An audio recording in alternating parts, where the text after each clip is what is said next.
So, good morning, ladies and gentlemen. So, I think I'm the first of three speakers about social media.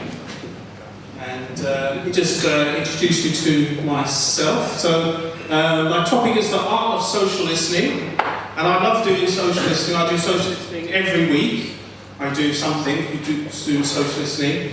I work as the director of social media for Phillips Lighting. I was part of a group of about 3 or 4 people in 2009 that started the social media revolution in Philips.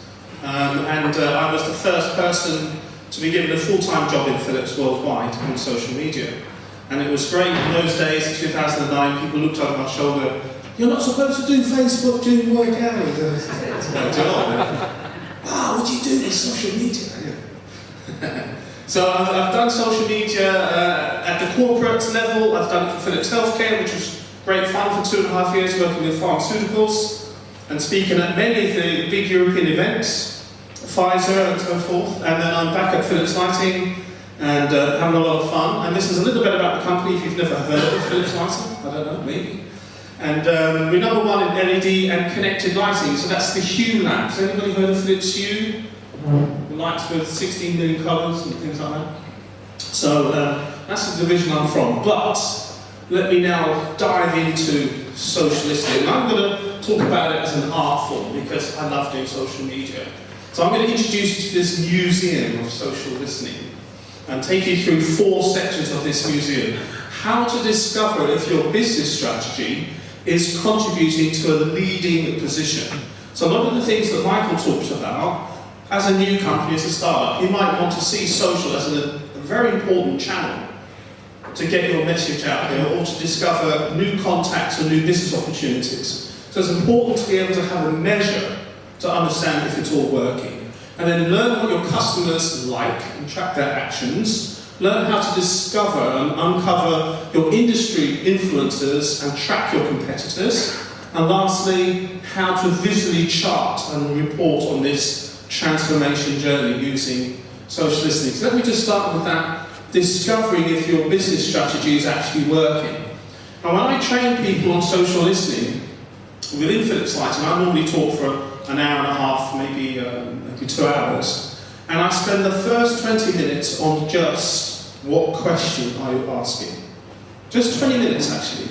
Deep diving is start with a good question. Start with a good hypothesis, because that's where failure and success actually hinges on. So a bad question would be, do we have a leading position in social media? Right? If I was to do that in social media, if I was to try and use that as a question to start with, yes, I might get an answer within 10, 15 minutes, but I'd have maybe 15 or 20 kind of assumptions. Assuming this, assuming that, assuming. So it's much better to have a better, well-formed question. Something like this one. Do we have a leading social media share of voice? That's a KPI, a very important one for thought leadership. Compared to our competitors, X, Y, Z. So now we're actually looking to see specifically against other competitors. Has a time frame, Q1, Q2, or last week, or whatever it is, last 60 days. Within certain markets, so our key B2B markets, and also maybe add on for a product range or family X, Y, Z. This is a very good question. And I will maybe get the answer in maybe 20 minutes, and it's well-formed and very useful. So, start with a good question. One of the models that I use for this is something that Donald Rumsfeld said many years ago. And I'm not going to say it because it's very long. But here are the main parts of it. The known knowns, so the things that we know. And then the known unknowns, the things that we know that we don't know. And then lastly, the unknown unknowns. So the things I tell people when I train people is do not do social listening if you're going to do the unknown unknowns. Right? Somebody's giving you a vague question. Oh, and then you start with a tool. You're going to be there hours. Or you're going to be there 5 minutes and not get anywhere. And with some of the tools, they're great fun. You can be just playing there for an hour and not actually get any answers at all. So I think it's really important to understand what are the known knowns. Yes, it's this market, it's this language, and it's this particular product. That's what I know. That should come up in the data set. And then you really want to look at the known unknowns. So we want to know who are our competitors within that data set, within that time frame. So here's an example. So I'm actually looking for social listening. This is what I did for the WEF and the COP21, I think, events a couple of years back. So this is kind of what I discovered. Now I'm going to look for my known knowns. So first of all, I look for the word economy. That's a good place to start because it's nice and big, so that's a common word used for those events. Then I can look at the entity type, and I'm going to pick the places that came up in the results, the actual physical places. What I found was, I had two places, Paris and Switzerland, which is good because these are the locations of both COP21 and WF16. So those are the known knowns. That's what I would expect to come up in the data set. Now I can explore the other things, the known unknowns. Who was the biggest influencer? Who was the most talked about brands? What are the biggest trends going on? What did the government say? What are the implications for my business? But you've got to understand what should be the data set. That's your fixed access for the known knowns, and then you can go and find and discover the known unknowns. And here's another example where I'm actually using the KPI share of voice. And this is actually taken from a real piece of work that I did a year and a half ago or so for a launch of a brand new product in Phillips Lighting. And we increased the share of voice from November here, which was 28%, to 42% based off 2 months. So there's a lot of things that happened between here. So this is the magic of social media marketing, and I can't talk about that because that takes me an hour and a half just to tell you about social media marketing. But nevertheless, we did a social media campaign that got us from here to here, and in both cases we used one set of keywords, right? And then we used social listening to see how many people are now talking about Phillips Lighting with the exact same keywords 2 months after the campaign started. Great success, we went up to 42%. So, let's move on. Now let's learn about what our customers like. I really like doing this. See what the effect is, good and bad, something that we've done, or maybe something that we haven't done. I love the Facebook reactions. It's not quite push listening, but I'll mention it anyway. So with Facebook, they introduce the love, the sad and the angry, you know, all these emotions that you get through before breakfast. And using Facebook reactions is a great way to tell marketeers, people in the communications, this is what our customers actually really loved. Or if we did a nice video, this is what they thought was really funny. Hopefully it was meant to be funny. And so here's, for example, one of the ones, so I've just looked at this out of random, and looked at one of the Facebook posts that had a lot of love as an emotional reaction, and it was this Phillips Lighting chili post from January 2017. But in social listening, if you've got a really good tool, and there's lots of tools out there by the way, I'm just using a tool called Sprinkler. I don't know if anybody else uses Sprinkler here? Sprinkler, yes. No. So I've used lots of tools down the years, but a lot of these screenshots are taken from the tool I currently use, which is called Sprinkler. So here, for a particular project that I was working on, it shows the sentiment over time, right? So there's a lot of things we can learn from. So I'm just going to pick a particular point in time, in January, what happened on that positive curve? What can I learn that people were happy with? And then I can look at not only the things that they talked about, what did they talk about that made them happy or express the emotions of happiness, but what actions, what words that were action-led did they use, and what emotional words did they use at that very point? At this particular point, I'm going to look at the action words. So at this moment in time, I can see things like take, check, please, connect, subscribe, combine, change, make, create. You can see there.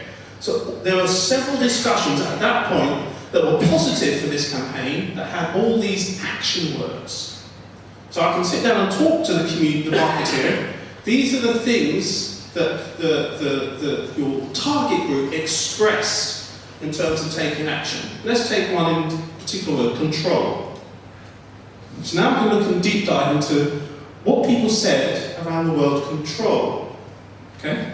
And Here, this first one, I love these lights. I have these connected to my Google Home and Siri. It's a great way to control my lighting when I'm away. That's a fantastic comment. It uses the word control and it's positive. Let's take another one. This works great with the Hue Hub. This is all about Hue lights, by the way. This bulb works great with the Hue Hub from Phillips, and you can see I can control all of it from my cell phone. This is a great feature. So if my marketing manager said, hey Clive, over the last 2 months, what things that people think were useful about controlling their lights with a mobile phone? If that was my question, I can give them the exact answer. And I can tell them things that are also on the negative curve. Maybe they had problems connecting to their phone. All of this is valuable information to make sure that we progress with the right things that delight our customers. So here's another thing. Looking at the trending topics. At any moment in time for any particular campaign or product or news announcements, I can see what are the top 6 things that are trending. So right now in Italy, I've worked with a team at the Euroluce in Italy, Milan right now.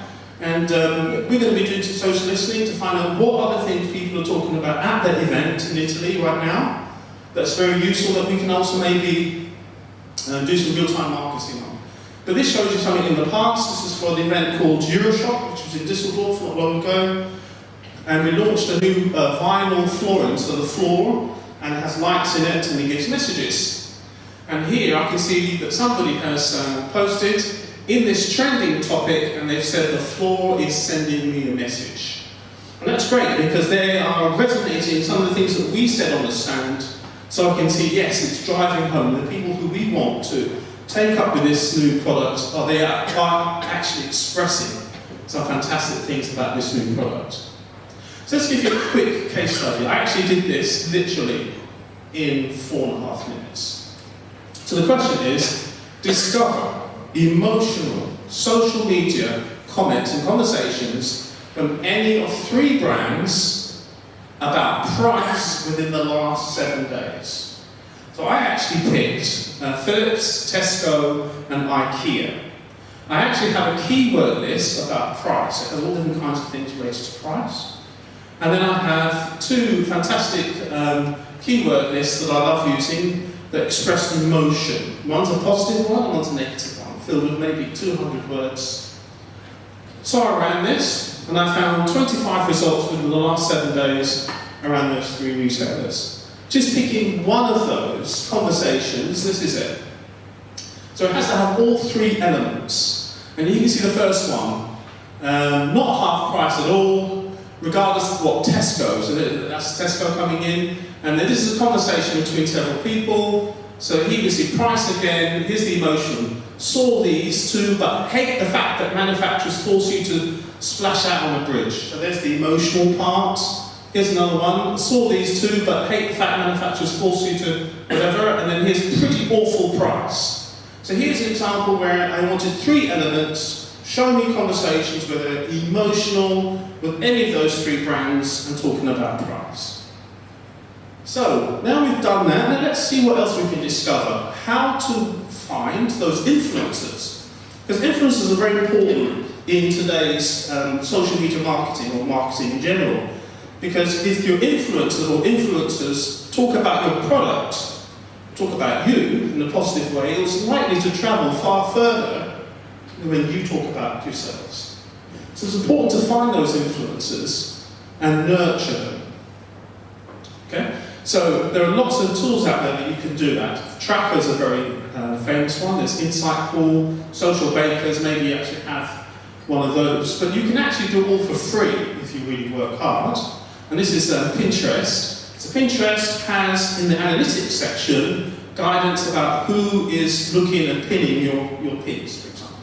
But in Twitter, if you go into the analytics part, Facebook, if you go into the insights part, almost every single social channel for free gives you this kind of information. So yes, you can shell out for an expensive tool, but make use of those free tools. You will discover who your influencers are and nurture them.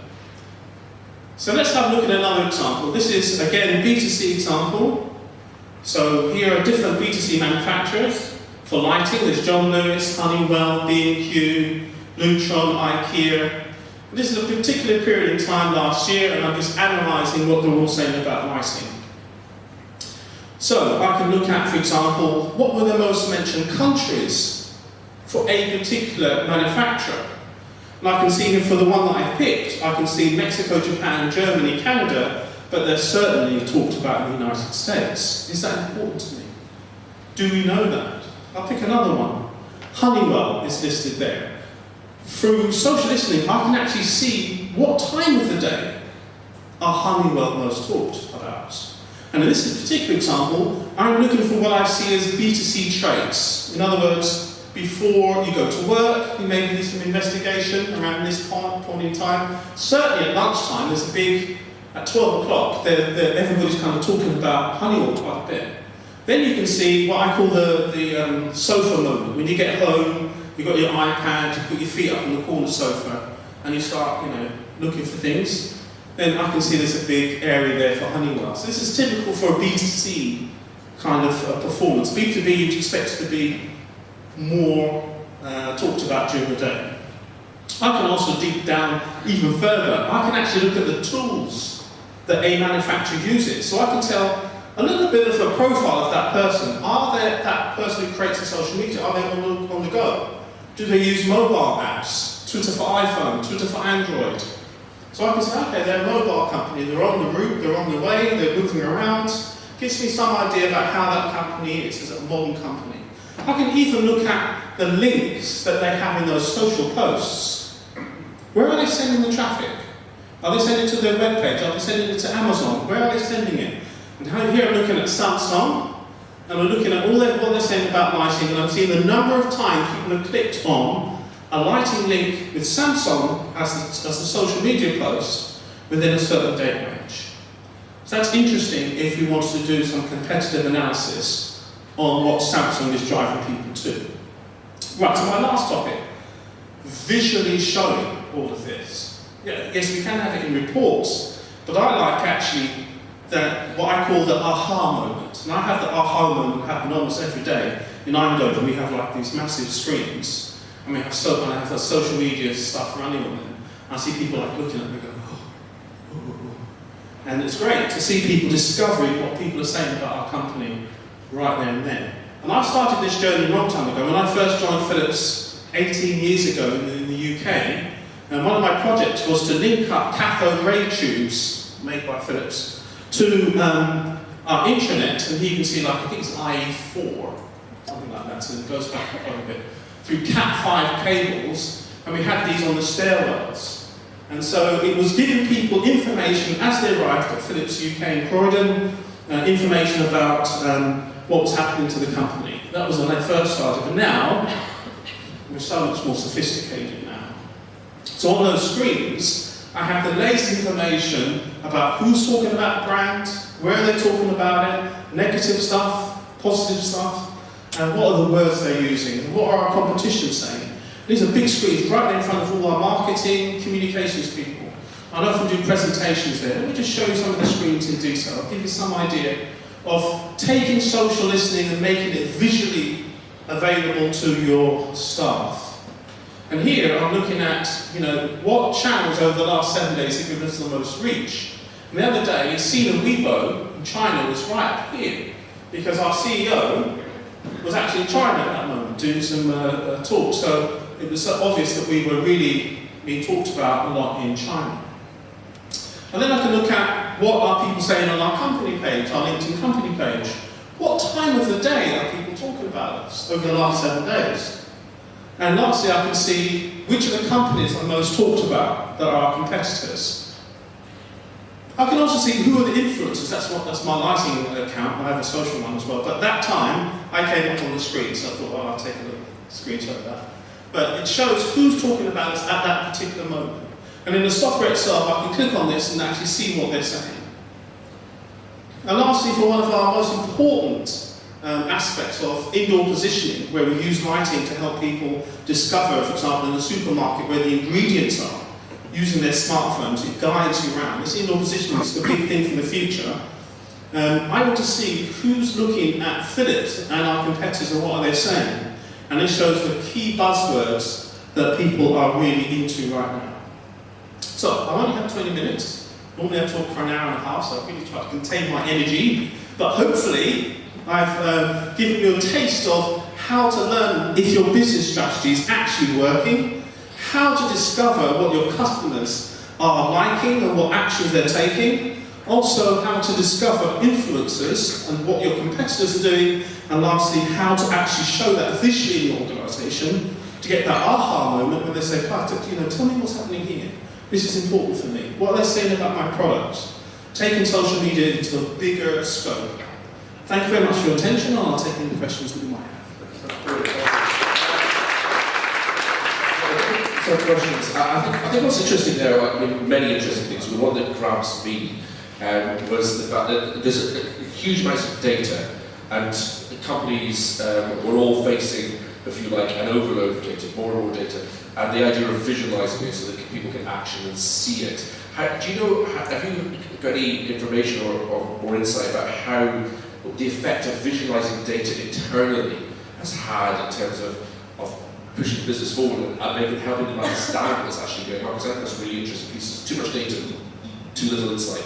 Yeah, I think that's one of the reasons why I love those screens, because I'll give you a quick example. We had there was a screen set that I had about sustainability. Sustainability is a big thing for most companies, and I had a dashboard about that.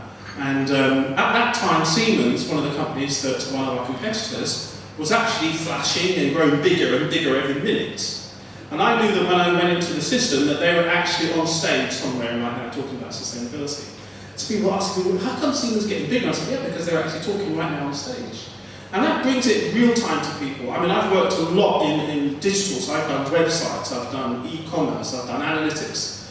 And social is the fastest way of understanding what's happening on the planet right now for marketing. And so I really like it that people can actually see, wow, it's actually happening right now. And that means that, I say to people, what are you going to do about it? That's fantastic. Are you going to do nothing? Or do you want to just see what they're saying? Or do you want to react to it? But it's happening now, maybe in your segment. And it's real people there. It's real people that's behind it.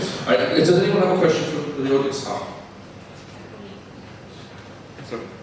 Hello. How big is your team? And how do you monitor everything coming in different languages? And the third point is, how do you manage stuff that looks like an issue and stop people panicking? Right, so my team's actually quite small, 7. They're outsourced, so I have 3 people do social listening, 2 people are community managers, and 2 people look after YouTube. We have the biggest YouTube account in Iceland. I also have one of these dashboards that looks at crisis. Right, so it has all these fantastic swear words, to 200 words, and that's running continually. And I know that I have a threshold of maybe 100 things a day. So there's bad things said about Phillips Lighting about 100 times a day, just 80 times, different languages. And this thing sends me an email when it breaks through that 100 barrier. Then I can actually go, okay, something's actually happening here, but I'm on the upward part of the curve. So the way to manage crises is if you're on the upward part of the curve, you've got to worry about it. And I talk to the comms people now. I work in the brand team, but work very close to my comms people. And they talk to me when there's a crisis happening. I'm always in the crisis teams. And when it gets to coming down the other side of the curve, I said to them, do not say anything.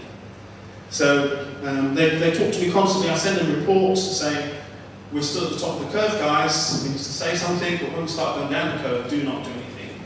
So that's how in crisis I try and keep people up to date where we are on the curve. They get used to that now. It's a bell curve. And how to manage different languages. I run the global, the central part, but then I have links to all the people worldwide. So we have about 50 digital teams worldwide. There's a social media person in each of those teams. And I talk to them, even coming up on the train today, I was talking to India, New Zealand and Australia. I'm always talking to them. And it's mandatory that they use the tool, so I check how many times they're in the tool, who's talking to them, how regular they're posting. And they attend my regular monthly calls, the one which is tomorrow. So it gives them up to date to what's happening. So basically, there are certain guidelines I tell all the markets, this is what you must do. You must have a crisis, a privacy guideline, a community guideline, I give them all those guidelines. and then they do it in the local language. That's basically. Yeah. It's fun. It's fun. Okay, any, one more question, two more questions we'll have. So I'm curious about what the Phillips executives would say if we were to ask them, why do they fund the team of 7 that you have? What is the value that they perceive at the executive level that your team brings to Phillips? And then that same question sort of expanded broadly if the answer is different, sort of across the corporate landscape, maybe something not particular to Phillips. Okay, well, it's very easy for me to talk to the C-suite because for my first 2 years, I had no budget at all. So for the first 2 years, 2009 to 2011, I just used 30-day of programs, changing my middle name and using that as email addresses and knocking it out. And I had to show value with nothing. And then after I always show them value. Look what your competitors doing. Oh, your last program didn't go well. These are influencers talking about competitors. Would you like to know how they can talk about your brand? So I've got all these kind of slick things to say, and they go, ooh, that looks interesting. So yeah, you give me $5,000 for 6 months, we'll see what happens. And I predict what's going to happen. That CEO or CMO goes, oh, that worked, tells another person, and then I'll build the network that way. So they all get to know me, and so basically I either frighten them or delight them one way or another. But that's the thing, you've really got to, I don't like that thing that I always tell people, I don't like people saying so what to me. So whenever I show something, it has to be relevant to that person. So I teach people how to make these results, what you say, relevant to them, so they think that's helpful or harmful or dangerous, or as Michael said, all those kind of horrible things. Yeah, this gives people a visibility of what's happening in real time. I like that one, try to delight. I think that's going to be one of my takeaways from today. Here's another question. What I experienced from the results that you gave also for Philips, but it's again, I think it's a new silo, but it's a social silo, and the silo. How do you see the integration with all-bound services? Yeah, so I come from an engineering background. I was an engineer, I was a sales guy, I was a marketing guy, I was a comms guy, and and I have a healthcare background. So it's very easy for me to create those networks internally. So when I do something, I say, hey, we need to get the, if it's a legal thing, we need to get the legal guy, the approvals team, and so I create these kind of cross-dimensional teams when I'm doing something, so that they all understand the significance of it. And sometimes the social is not going to happen. I check the demographic, no, they're not online. I tell them, social not going to be good this time, guys, let's do something else. So they I try and use them and work with them all the time, so it's cross-dimensional. I learned in the early days, never do social if it's in a silo.